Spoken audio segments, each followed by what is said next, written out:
Hello friend, welcome to our YouTube channel. आज हम सामान्य विज्ञान का 15 महत्वपूर्ण प्रश्न करने वाले हैं। आज का क्वेश्चन एग्जाम ओरिएंटेड है, यानी कि एग्जाम में बार बार पूछा जाता है और आपके आगामी एग्जाम के दृष्टिकोण से भी बहुत ही महत्वपूर्ण है। तो चलो शुरुआत करते हैं आज का फर्स्ट क्वेश्चन से। कौन सा अधातु कमरे के तापमान पर द्रव्य अवस्था में होती है? तो सही आंसर हो जाएगा option number B, bromine. Bromine अधातु कमरे के तापमान पर द्रव्य अवस्था में होती है। ब्रोमीन का सिंबल Br होता है।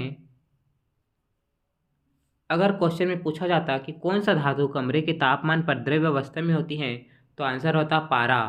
पारा ऐसा धातु है जो कमरे के तापमान पर द्रव्य अवस्था में होती है। नेक्स्ट क्वेश्चन देखते हैं, किस विटामिन में कोबाल्ट धातु पाया जाता है? तो सही आंसर होगा option number B, vitamin B12 में। और इसी से रिलेटेड एक और क्वेश्चन पूछा जाता है, याद रखना ये क्वेश्चन भी इम्पोर्टेंट है। गोल्डन राइस में कौन सी विटामिन पाया जाता है? तो याद रखना गोल्डन राइस में विटामिन ए पाया जाता है। और कोबाल्ट का परमाणु भार 27 होता है। नेक्स्ट क्वेश्चन देखते हैं, सबसे बड़ी कोशिका कौन सी है? ये भी इम्पोर्टेंट क्वेश्चन है।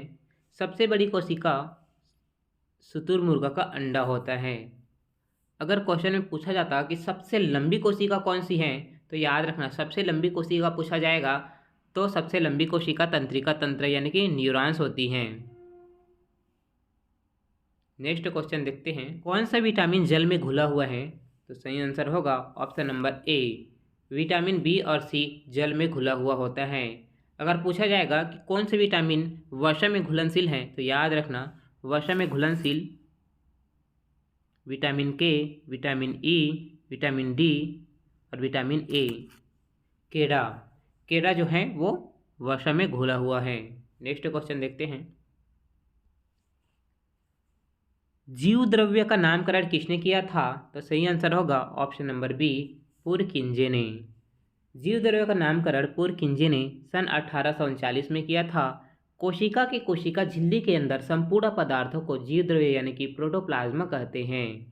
नेक्स्ट क्वेश्चन देखते हैं, कोशिका झिल्ली किस प्रकार की झिल्ली है? तो सही आंसर होगा ऑप्शन नंबर ए, अर्धपरागम्य। कोशिका झिल्ली एक अर्धपरागम्य झिल्ली है जो प्रत्येक सजीव कोशिका के जीव द्रव्य को घेर कर रखती है। अगर एक और क्वेश्चन पूछा जाता है, कोशिका सिद्धांत को किसने दिया था? तो याद रखना ये भी एग्जाम के दृष्टिकोण से बहुत ही इंपॉर्टेंट क्वेश्चन है। कोशिका सिद्धांत को श्राइडेन एवं स्वान नामक वैज्ञानिक ने दिया था। नेक्स्ट क्वेश्चन देखते हैं, प्रोटीन की फैक्ट्री किसे कहा जाता है? तो सही आंसर होगा ऑप्शन नंबर ए, राइबोसोम को। राइबोसोम को प्रोटीन का फैक्ट्री कहा जाता है। नेक्स्ट क्वेश्चन देखते हैं, कोशिका की सबसे बाहरी दीवार को क्या कहा जाता है? तो सही आंसर होगा ऑप्शन नंबर ए, प्लाज्मा झिल्ली। कोशिका की सबसे बाहरी दीवार को प्लाज्मा झिल्ली कहा जाता है। नेक्स्ट क्वेश्चन देखते हैं, कोशिका की आत्मघाती थैली किसे कहते हैं? तो सही आंसर होगा ऑप्शन नंबर डी, लाइसोसोम को। लाइसोसोम को कोशिका की आत्मघाती थैली कहा जाता है। नेक्स्ट क्वेश्चन देखते हैं, मानव शरीर में रक्त का शुद्धिकरण कौन करता है? तो सही आंसर होगा ऑप्शन नंबर ए, किडनी या वृक्क। किडनी या वृक्क मानव शरीर में रक्त का शुद्धिकरण करता है। याद रखना किडनी से रिलेटेड इंपॉर्टेंट पॉइंट और एग्जाम में पूछा जाता है, जैसे कि किडनी की पथरी का रासायनिक नाम क्या है? ये इंपॉर्टेंट क्वेश्चन है। याद रखना किडनी की पथरी का रासायनिक नाम क्या है? तो कैल्शियम ऑक्जेलेट होता है। अगर पूछा जाए कि किडनी की इकाई क्या होती है, तो याद रखना कि नेफ्रॉन किडनी की इकाई होती है। और पूछा जाता है किडनी वृक्क गुर्दे का अध्ययन को क्या कहा जाता है? ये भी बहुत ही इंपॉर्टेंट क्वेश्चन है। तो याद रखना किडनी वृक्क या गुर्दे के अध्ययन को नेफ्रोलॉजी कहा जाता है। देखते हैं नेक्स्ट क्वेश्चन, कोशिका की ऊर्जा मुद्रा किसे कहते हैं? तो सही आंसर होगा ऑप्शन नंबर ए, एटीपी को। एटीपी का फुल फॉर्म पूछा जाता है तो याद रखना एटीपी एडिनोसाइन ट्राइफॉस्फेट होता है। अगर पूछा जाएगा कि पावर हाउस ऑफ सेल किसे कहते हैं, तो याद रखना ये बहुत ही महत्वपूर्ण क्वेश्चन है। Powerhouse of cell mitochondria को कहा जाता है और माइटोकॉन्ड्रिया की खोज अल्टनेन ने की थी। नेक्स्ट क्वेश्चन देखते हैं, कवक व शैवाल का सहजीवी क्या कहलाता है? तो इसका सही आंसर होगा ऑप्शन नंबर ए, लाइकेन। कवक और शैवाल का सहजीवी लाइकेन कहलाता है। कवक और शैवाल से रिलेटेड कुछ और महत्वपूर्ण क्वेश्चन हैं, याद रखना। पूछा जाता है कि वह कौन सा जीव है जो वायु प्रदूषण को मॉनिटर करता है, तो इसका आंसर भी लाइकेन होगा। और अगर पूछा जाए कि कवक अध्ययन के विज्ञान को क्या कहते हैं, तो इसका आंसर कवक विज्ञान या माइकोलॉजी कहा जाता है। अगर पूछे कि शैवाल विज्ञान के अध्ययन को क्या कहा जाता है, तो शैवाल विज्ञान के अध्ययन को फाइकोलॉजी कहा जाता है। ये सारा क्वेश्चन बहुत ही महत्वपूर्ण है और एग्ज़ाम में हमेशा पूछा जाता है, इसलिए बहुत ही इम्पोर्टेंट है। नेक्स्ट क्वेश्चन देखते हैं, रेबीज के टीके की खोज किसने की थी? तो सही आंसर होगा option number B, Louis Pasteur ने। और रेबीज कुत्ते या बंदर के काटने से होता है। नेक्स्ट क्वेश्चन देखते हैं, पादपों की कोशिका भित्ति किसकी बनी होती है? तो सही आंसर होगा ऑप्शन नंबर ए, सेलुलोज। सेलुलोज का केमिकल फार्मूला C6H10O5 N होती हैं। नेक्स्ट क्वेश्चन देखते हैं, ऊर्जा का 10% प्रवाह नियम किसने दिया था? तो सही आंसर होगा ऑप्शन नंबर ए, लिंडमैन ने। 10% का नियम लिंडमैन ने दिया था, जिसके अनुसार हर अगले स्तर पर ऊर्जा का क्षय होता है। अगले स्तर पर ऊर्जा का 10% ही पहुंचता है, शेष ऊष्मा के रूप में उपयोग हो जाता है। इससे ऊर्जा से रिलेटेड एक और क्वेश्चन है, पारिस्थितिक तंत्र यानी कि इकोसिस्टम शब्द किसने प्रतिपादित किया था? तो याद रखना, पारिस्थितिक तंत्र यानी कि इकोसिस्टम शब्द एजी टांसले ने सन 1835 में प्रतिपादित किया था। नेक्स्ट क्वेश्चन देखते हैं, ऐसा कौन सा जीव है जिसके आरबीसी में केंद्रक पाया जाता है? तो सही आंसर होगा ऑप्शन नंबर सी, यह दोनों। लामा और ऊंट ऐसा जीव है जिसके आरबीसी में केंद्रक पाया जाता है। आरबीसी का पूरा नाम लाल रक्त कोशिका यानी कि रेड ब्लड सेल होता है। आरसीबी का जीवन काल 120 दिन का होता है। नेक्स्ट क्वेश्चन देखते हैं, प्रोटीन की कमी से कौन सा रोग होता है? तो सही आंसर होगा ऑप्शन नंबर सी, उपरोक्त दोनों। प्रोटीन की कमी से मेराइस्मस और क्वाशियाकार होता है। एमिनो एसिड सभी प्रोटीन बहुलक होते हैं। प्रोटीन की खोज मुल्डर और बार्नेलियस ने किया था। नेक्स्ट क्वेश्चन देखते हैं, जहर देकर मारने की जांच के लिए शरीर का कौन सा अंग सबसे महत्वपूर्ण होता है? तो सही आंसर होगा ऑप्शन नंबर ए, लीवर। जहर देकर मारने की जांच के लिए लीवर अंग सबसे महत्वपूर्ण होता है। लीवर से रिलेटेड कुछ महत्वपूर्ण पॉइंट याद रखना जो एग्जाम में बार बार पूछे जाते हैं, जैसे कि मानव शरीर की सबसे बड़ी ग्रंथि कौन सी है? तो याद रखना, लीवर मानव शरीर की सबसे बड़ी ग्रंथि है। मानव शरीर का प्रयोगशाला लीवर को ही कहा जाता है। और पीलिया में शरीर का कौन सा अंग प्रभावित होता है? तो याद रखना, लीवर में शरीर का यकृत जो है वो प्रभावित होता है और लीवर के अध्ययन को हेप्टोलॉजी कहा जाता है। नेक्स्ट क्वेश्चन देखते हैं, मनुष्य के लार में कौन सा एंजाइम पाया जाता है? सही आंसर होगा ऑप्शन नंबर सी, टाइलिन और इस्माइलेज। ये दोनों मनुष्य के लार में पाया जाता है। नेक्स्ट क्वेश्चन देखते हैं, पेड़ पौधे में भोजन का संचार किस रूप में होता है? ये जो संचार लिखा हुआ है ये संचय है। पेड़ पौधे में भोजन का संचय किस रूप में होता है? तो सही आंसर है ऑप्शन नंबर सी, वसा। पेड़ पौधे में भोजन का संचय वसा के रूप में होता है। अगर क्वेश्चन में पूछा जाए कि मनुष्य में भोजन का संचय किस रूप में होता है, तो याद रखना, मनुष्य में भोजन का संचय ग्लाइकोजन के रूप में होता है। नेक्स्ट क्वेश्चन देखते हैं, मलेरिया का रोग कारक क्या होता है? तो सही आंसर होगा ऑप्शन नंबर सी, प्लाज्मोडियम या प्रोटोजोआ। कुछ इंपॉर्टेंट पॉइंट याद रखना, मलेरिया रोग की खोज किसने किया था? तो रोनाल्ड रॉश ने। मलेरिया में कौन सा अंग प्रभावित होता है? तो प्लीहा या लीवर मलेरिया में प्रभावित होता है। कुनैन की दवा किस रोग में मददगार होती है? तो याद रखना, कुनैन की दवा मलेरिया के रोग में मददगार होती है। नेक्स्ट क्वेश्चन देखते हैं, किस वैज्ञानिक ने इंसुलिन की खोज की थी?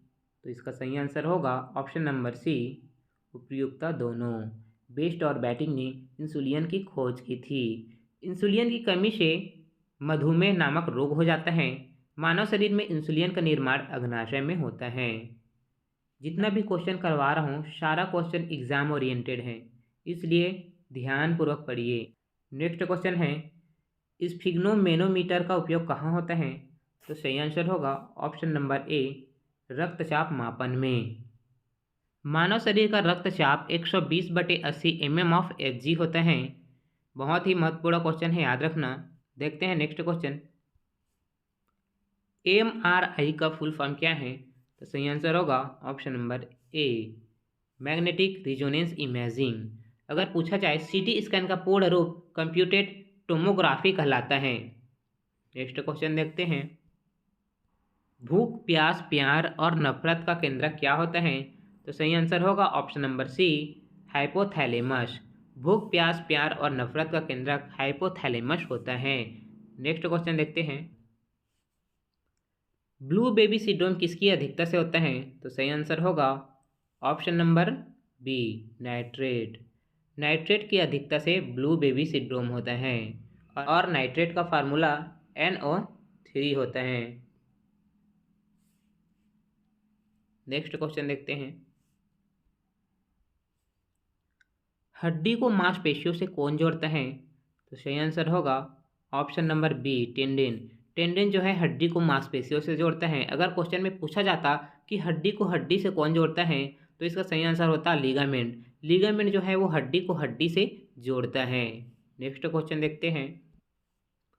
मानव शरीर की सबसे छोटी हड्डी कौन सी है? तो सही आंसर होगा option number C, stapes. Stapes जो है मानव शरीर की सबसे छोटी हड्डी है और यह हमारे कान में पाया जाता है। नेक्स्ट क्वेश्चन देखते हैं। के आगे एक लोचदार झुकाव होता है, इसे क्या कहते हैं? तो सही आंसर होगा option number B, epiglottis. Epiglottis भोजन को श्वसन नली में जाने से रोकता है। नेक्स्ट क्वेश्चन देखते हैं। रॉकेट किस सिद्धांत पर कार्य करता है? तो सही आंसर होगा ऑप्शन नंबर सी, उपरोक्त दोनों। रॉकेट रेखीय संवेग के सिद्धांत पर कार्य करता है। अग्र दिशा में रॉकेट का संवेग पश्च दिशा में निष्कासित गैसों के संवेग के बराबर होता है। नेक्स्ट क्वेश्चन देखते हैं। पीएच पैमाना किसने दिया था? तो सही आंसर होगा ऑप्शन सेरिनसन ने। सेरिनसन ने पीएच पैमाना दिया था। पीएच का फुल फॉर्म होता है power of hydrogen. PH scale में 0 से लेकर 14 डिजिट का अंक होता है, जिसमें से 0 से 6 जो है वो अम्लीयता को प्रदर्शित करता है और 8 से 14 डिजिट जो है वो क्षारीयता को प्रदर्शित करता है और 7 नंबर जो होता है उदासीनता को प्रदर्शित करता है। मानव रक्त किस प्रकार का ऊतक है? मानव रक्त जो होता है वो तरल संयोजी ऊतक होता है। नेक्स्ट क्वेश्चन देखते हैं। कैंडेला किस भौतिक राशि का मात्रक है? कैंडेला जो होता है वो ज्योति तीव्रता की मात्रक होता है, जिसको हम ल्यूमिनियस इंटेंसिटी भी कहते हैं। नेक्स्ट क्वेश्चन देखते हैं। मानव शरीर में आरबीसी का निर्माण कहाँ होता है? तो मानव शरीर में आरबीसी का निर्माण अस्थि माध्यम में होता है, जिसको हम ब्रेन मैरो के नाम से जानते हैं। नेक्स्ट क्वेश्चन देखते हैं। फादर ऑफ टैक्सोनॉमी किसे कहते हैं? तो लिनियस को फादर ऑफ टैक्सोनॉमी कहा जाता है। नेक्स्ट क्वेश्चन देखते हैं। रक्त समूह की खोज किसने किया था? तो रक्त समूह की खोज कार्ल लैंडस्टीनर ने किया था। नेक्स्ट क्वेश्चन देखते हैं। पृथ्वी की सतह से भू स्थिर उपग्रह की ऊंचाई कितनी होती है? तो याद रखना, पृथ्वी की सतह से भू स्थिर उपग्रह की ऊंचाई 36,000 किलोमीटर तक होता है। नेक्स्ट क्वेश्चन देखते हैं। पानी का घनत्व अधिकतम कब होता है? तो सही आंसर है पानी का घनत्व 4 डिग्री में अधिकतम होता है और घनत्व को हम डेंसिटी भी कहते हैं। नेक्स्ट क्वेश्चन देखते हैं। ध्वनि की तीव्रता किसमें मापी जाती है?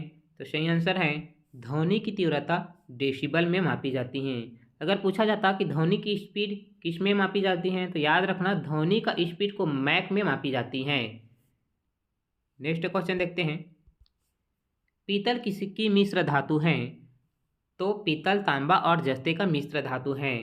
तांबे को कॉपर व जस्ते को जिंक कहा जाता है। नेक्स्ट क्वेश्चन देखते हैं। रबड़ का वल्कनीकरण में किसका उपयोग होता है? तो सही आंसर हो जाएगा सल्फर का। सल्फर का उपयोग रबड़ के वल्कनीकरण में किया जाता है और सल्फर के उपयोग से रबड़ को मजबूती प्रदान किया जाता है। नेक्स्ट क्वेश्चन है। मानव शरीर में ऑक्सीजन का परिवहन कौन करता है? सही आंसर है हीमोग्लोबिन। मानव शरीर में ऑक्सीजन का परिवहन हीमोग्लोबिन के द्वारा किया जाता है।